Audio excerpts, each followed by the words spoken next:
এত পথ হেঁটে আসছি, যাতে কোনো কষ্ট নাই, জানাজায় অংশগ্রহণ করবো, এটাই ভুল আশা। বিএনপি চেয়ারপারসন, তিনবারের প্রধানমন্ত্রী বেগম খালেদা জিয়ার জানাজায় অংশগ্রহণ করার জন্য দূর দূরান্ত থেকে লাখ লাখ মানুষ ছুটে আসছেন, পায়ে হেঁটে আসছেন অনেক দূর থেকে। কেউ কেউ বলছেন তাদের মনে কোনো কষ্ট নেই এত দূর হাঁটার কারণেও, কারণ অন্তত পক্ষে জানা যায় যেন তারা শরীক হতে পারেন, এই উদ্দেশ্যেই লাখ লাখ মানুষ জনতা ছুটে এসেছেন।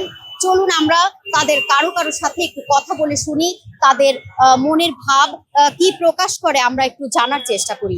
দেশনেত্রী বেগম খালেদা জিয়ার এবং এদেশের ডেমোক্রেসি, ফ্রিডম অ্যান্ড সলিডারিটির যে মাদার, তার জানাজা আমরা শরীক হতে যাচ্ছি। ইনশাল্লাহ আমরা দোয়া করি আল্লাহ যেন তাকে ব্যস্ত নসিব করুক, ব্যস্তের সর্বোচ্চ আসীন করুক।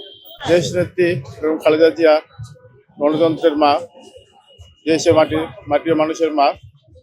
উনি পৃথিবী থেকে চিরবিদায় দিয়েছে, তার মনের ভালোবাসায় তার আমরা সবাই ছুটে আসছি, তার রুহের মাগ পাওয়ার জন্য দোয়া করছি। এত পথ হেঁটে আসছি, যাতে কোনো কষ্ট নাই, জানাজায় অংশগ্রহণ করবো, এটাই ভুল আশা।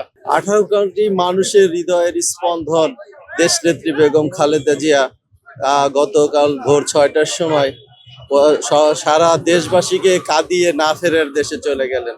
আজকে তার জোহরবাদ জানাজা, আমরা সারা দেশবাসী আজকে সেই জানাজায় অংশগ্রহণ করার জন্য যাচ্ছি। তার মাগফিরাত এবং তার আত্মার শান্তি কামনার লক্ষ্যে আমরা সেখানে পৌঁছানোর জন্য চেষ্টা করছি।